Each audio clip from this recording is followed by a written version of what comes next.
Assalamualaikum warahmatullahi wabarakatuh. Kita ketemu lagi di pertemuan hari ketiga. Hari ini saya akan menjelaskan atau memperkenalkan komponen-komponen yang ada di motherboard, sehingga kita dengan mengenal komponen kita bisa melakukan perbaikan dengan benar. Kita tanpa mengetahui komponen, kita akan kesulitan dalam melakukan pengukuran, dalam melakukan penganalisa. Ketika nanti menemukan kasus-kasus. Jadi saya berharap di materi ini, jika masih pemula atau masih sangat belum pernah mengenal komponen di motherboard, lakukan atau video ini diulang-ulang sehingga bisa paham, sehingga bisa mengerti, sehingga bisa tahu komponen-komponen yang ada di motherboard laptop. Oke, kita mulai. Saya akan mengambil salah satu contoh motherboard. Ini adalah motherboard Acer. Kemudian yang namanya motherboard itu memiliki kode. Jadi masing-masing motherboard itu ada kodenya. Nah, kita lihat ini kodenya. Kode mainboardnya adalah ZQR.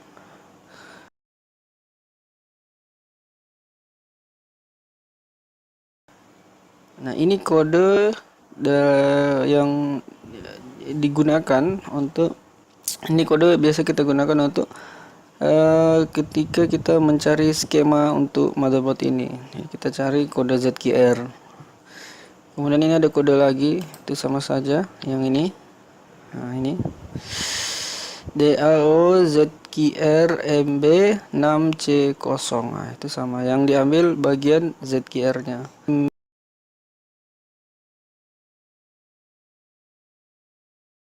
Ini ada ZQR. Nah, itu yang diambil. Nah, di belakang dari motherboard ini juga ada kode, dan itu masih sama. Dan tapi tidak semua mainboard seperti ini, biasanya cuma satu.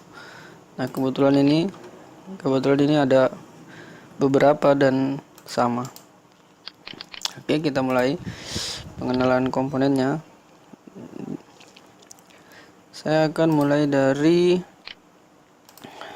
jack adaptor. Nah, ini adalah jack adaptornya. Memiliki kutub positif dan negatif. Ditandai dengan yang merah itu adalah positifnya dan hitam itu adalah negatifnya atau groundingnya. Kemudian di mainboard itu ada yang seperti ini, lubang-lubang seperti ini. Biasanya ini tempat baut.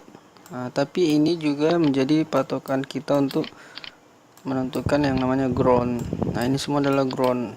Ini ground. Ini ground ini. Jadi ground ini tidak boleh berhubungan dengan kutub positif di komponen. Misalnya nanti ketika kita melakukan solder, tidak sengaja soldernya itu bersentuhan dengan lubang ini, maka itu berarti menghubungkan kutub negatif ke kutub salah satu kutubnya atau kutub positif. Kecuali yang terhubung itu sama-sama ground, itu tidak masalah. Oke, kita lanjut. Di sini ada yang namanya induktor. Induktor itu adalah semacam jembatan penghubung. Modelnya seperti ini. Mana ini? Ini modelnya seperti ini. Ini. Pokoknya model-model seperti ini adalah induktor. Jadi perlu diingat, yang ini induktor. Ini semua adalah induktor. Induktor ini adalah jembatan untuk menghubungkan dari salah satu blok atau bagian di dalam mainboard ke blok lainnya. Kodenya, nah ini ada kode. Nah itu induktor yang tipe ini. Ini ada kodenya, ini PL nih, L atau L ya, PL atau L.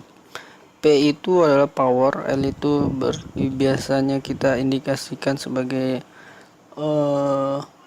lilitan. Jadi ini jadi apa namanya, yang memiliki kode P di depan komponen itu berarti biasanya dilalui oleh tegangan utama dari blok itu. Nah di sini ada PL lain atau ada induktor dengan model lain. Ini seperti ini nih. Dan ini akan kita temukan banyak nanti di motherboard baru, biasanya menggunakan yang seperti ini. Bedanya apa? Ya mungkin bedanya cuma dari bahannya, tapi fungsinya ya tetap saja sama, yaitu jembatan. Kalau ini ketika kita buka, itu kita bongkar, kita hancurkan, ini ada lilitan, ada kumparan tembaga yang diputar. Nah, kalau ini saya belum pernah bongkar, ya, kemungkinan besar ini apa namanya, induktor seri baru atau model lain, sama dengan komponen-komponen lain yang memiliki pembaharuan setiap generasinya. Yang harus diperhatikan adalah kode dari masing-masing komponen. Nah, ketika menemukan komponen induktor ini, yang harus kita ingat adalah kodenya adalah L. Nah, itu. Adapun P itu adalah powernya. Jadi tegangan yang dilalui oleh komponen yang berinisial P di depan kode komponen itu berarti dilalui oleh tegangan utama. Kemudian selanjutnya adalah dioda. Dioda itu kodenya D. Kemudian jika menggunakan inisial P di depan D-nya atau PD seperti itu, berarti itu akan dilalui oleh tegangan utama. Modelnya seperti ini. Ini model dioda dengan fisik yang berbeda. Nah, ini fisiknya berbeda. Kutubnya ada dua, anoda dan katoda. Yang satu ini memiliki 3 kaki, tapi cuman modelnya saja 3, tapi pada dasarnya kutubnya tetap memiliki 2 kutub. Hanya ada anoda dan katoda. Ini kita perhatikan. Apakah ini bisa diganti? Nah, pada intinya bisa, tapi sebaiknya dilakukan pergantian dengan jenis yang sama. Dikhawatirkan kedepannya memiliki masalah atau ada akan terjadi hal-hal yang mungkin di luar kendali kita. Oke, kita lanjut ke komponen berikutnya, yaitu MOSFET. Nah, ini MOSFET adalah salah satu komponen yang paling banyak kita temui di di motherboard laptop ini.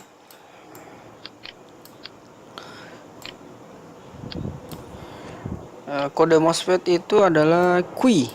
Nah, QI. Jadi kalau kita menemukan kode QI di dalam motherboard, nah itu pasti adalah MOSFET.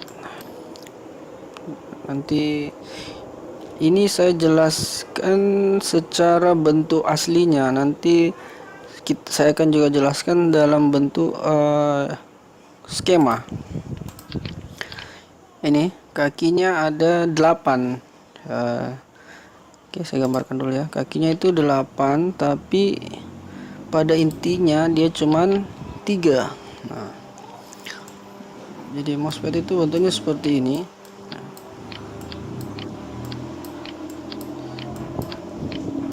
1 2 3 4 5 6 7 8. Nah begini.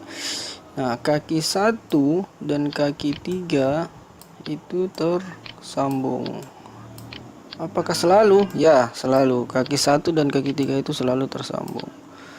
Jadi ini bisa dihitung 1. Kemudian ini kaki 4 sendiri sebagai gate, sebagai gerbang, sebagai trigger, sebagai pembuka, sebagai saklar. Nah, itu dia gate-nya. Kemudian ini 5 sampai 8 itu juga satu bagian. Dia tersambung di dalam MOSFET-nya. Keluaran kakinya tetap 4, tapi dia tersambung di bagian dalam. Jadi 1 2 3 4 5 6 7 8. Nah, jadi putarannya seperti itu.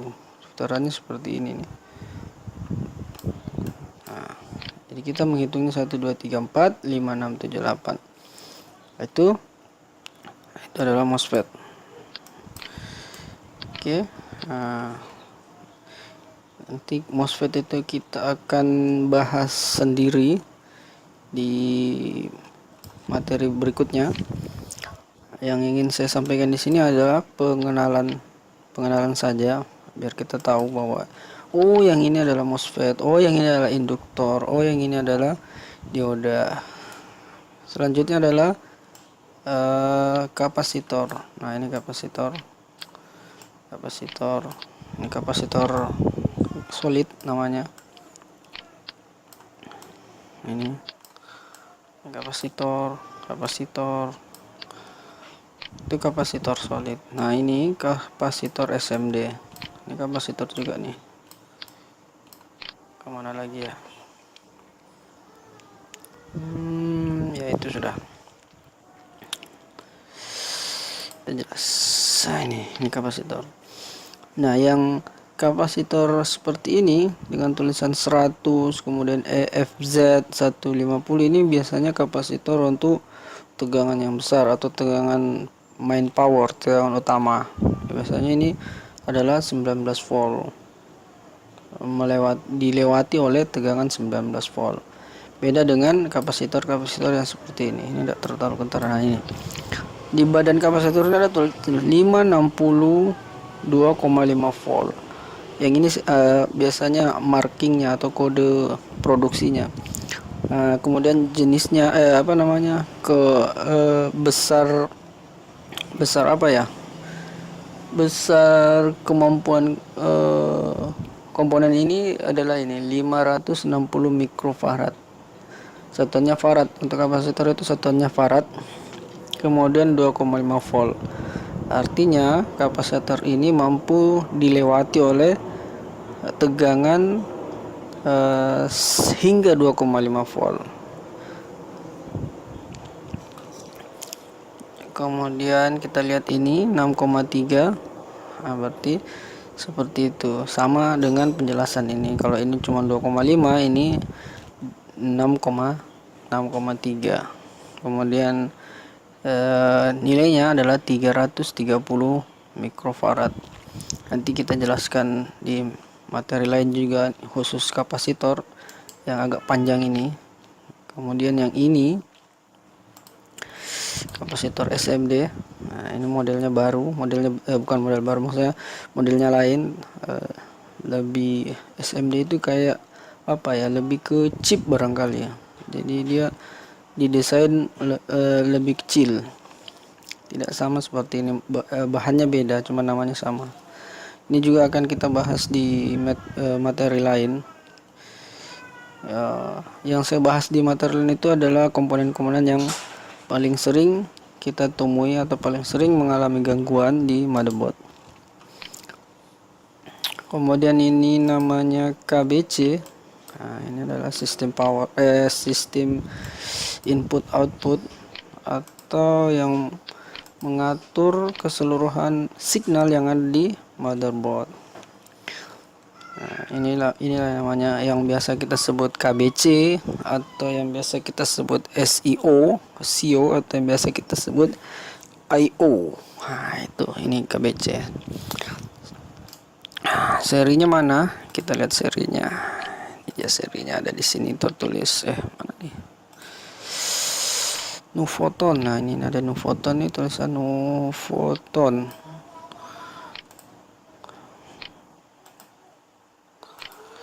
Nah, ini Nuvoton, kemudian di bawahnya nanti akan kelihatan Nuvoton berapa. Ini malah tertutupi nih.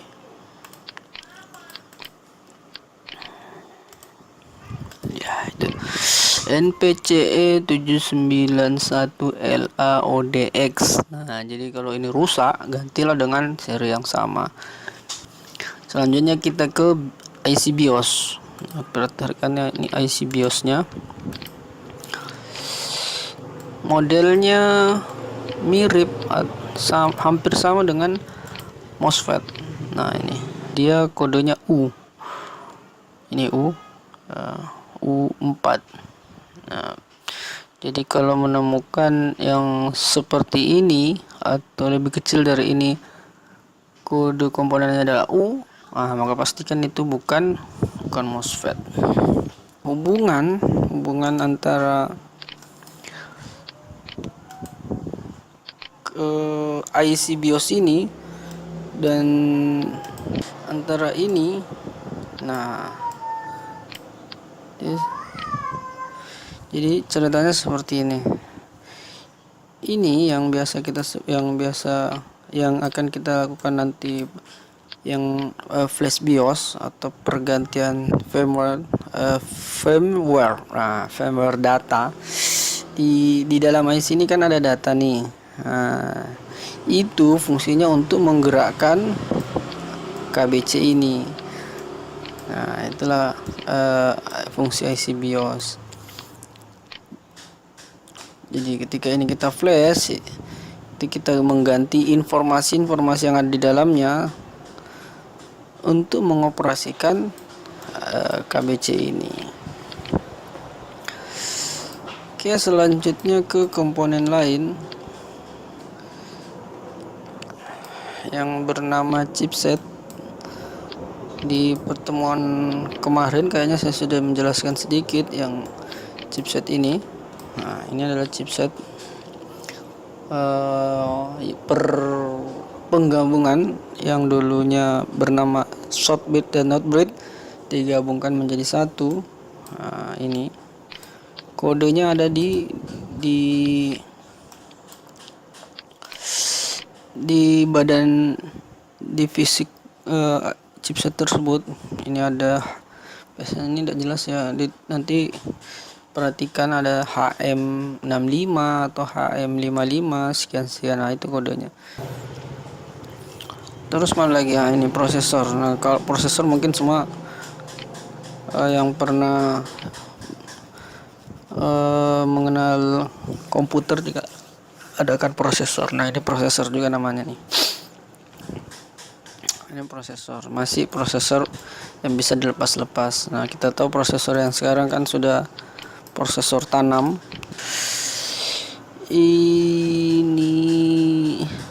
Ini kodenya sama ya, U juga, ini U berapa begitu.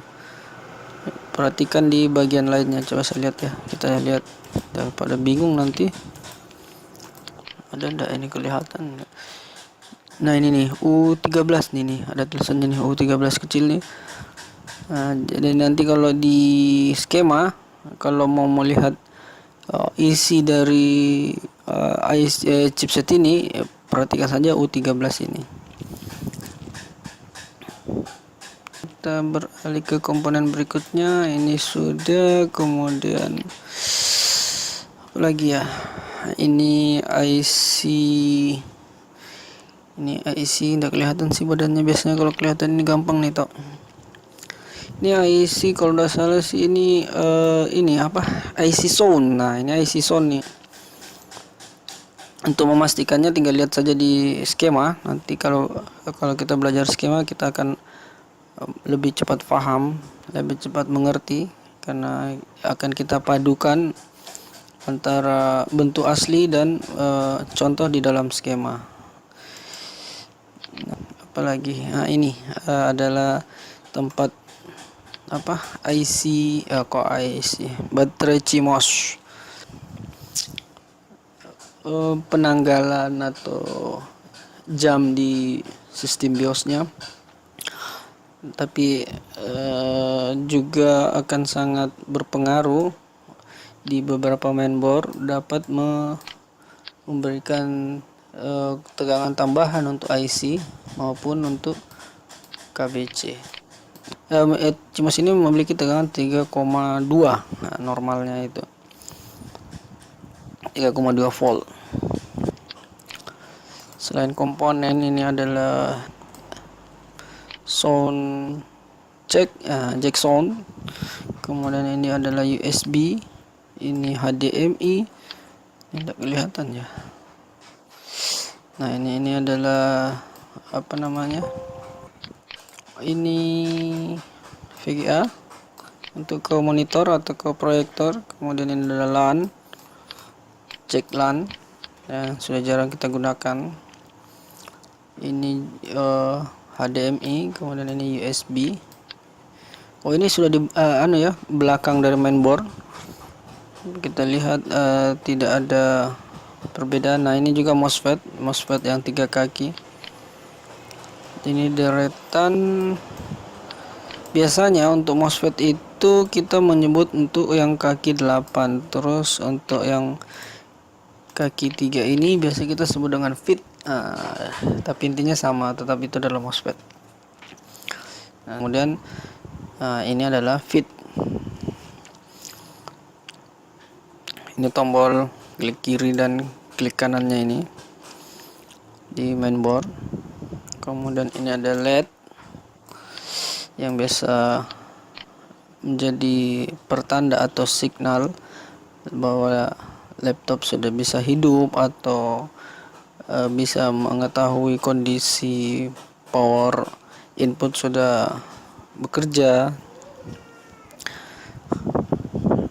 Kemudian ini adalah soket keyboard. Kemudian ini tombol switch. Nah, ini soket tombol switch. Kemudian apa lagi ya? Kemudian ini adalah baterai, soket baterai. Kita hitung 1 2 3 4 5 6 7 8, ada 8 kaki. Ini 8 kaki. Kita akan bahas di bagian lain. Di sini saya hanya ingin memperkenalkan komponen. Oh ya, ini kodenya untuk kode untuk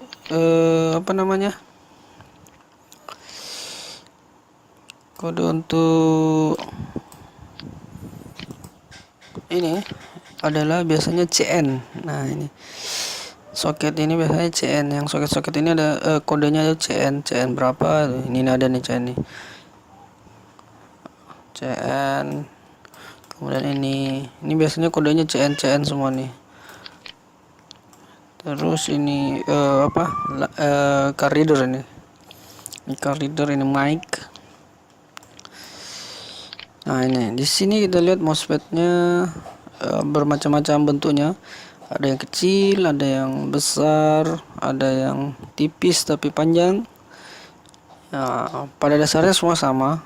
Yang perlu diperhatikan adalah jenisnya. Ada jenis P channel dan ada jenis N channel. Kemudian pengukuran juga sama. Yang membedakan hanya fisiknya dan datasheet yang mungkin agak berbeda sedikit. Ini nih adalah LVDS atau soket LVDS untuk ke internal LCD. Ini CN juga kodenya. Ini juga yang jack adapter juga, ini kodenya CN. Ini kodenya CN juga nih ketika melihat di skema. Oke. Saya rasa untuk pengenalan komponen itu saja. Tolong diulang-ulang, dicatat kode-kode komponen biar nanti bisa paham, bisa tahu. Oh, ini belum nih kristal nih. Sampai lupa ya. Nah, ini kode ini kristal. Biasanya kodenya Y. Nah, ini kristal yang kode-kode Y itu kristal. Nah, ini kristal kode kristal clock. Nah, ini cara mengukurnya harus menggunakan osiloskop atau mode hash di avometer. Itu jarang bermasalah. Kita cari yang lain lagi, jangan sampai ada yang kelewatan. Oke, langsung kalau ada yang terlewat ditanyakan saja di forum. Mungkin saya ada yang kurang menjelaskan. Yang ditanya seputar pengenalan komponen saja ya. Untuk yang lain-lainnya akan dibahas di materi berikutnya. Oke, cukup sekian untuk pertemuan kali ini. Saya harap dicatat dengan baik, diingat.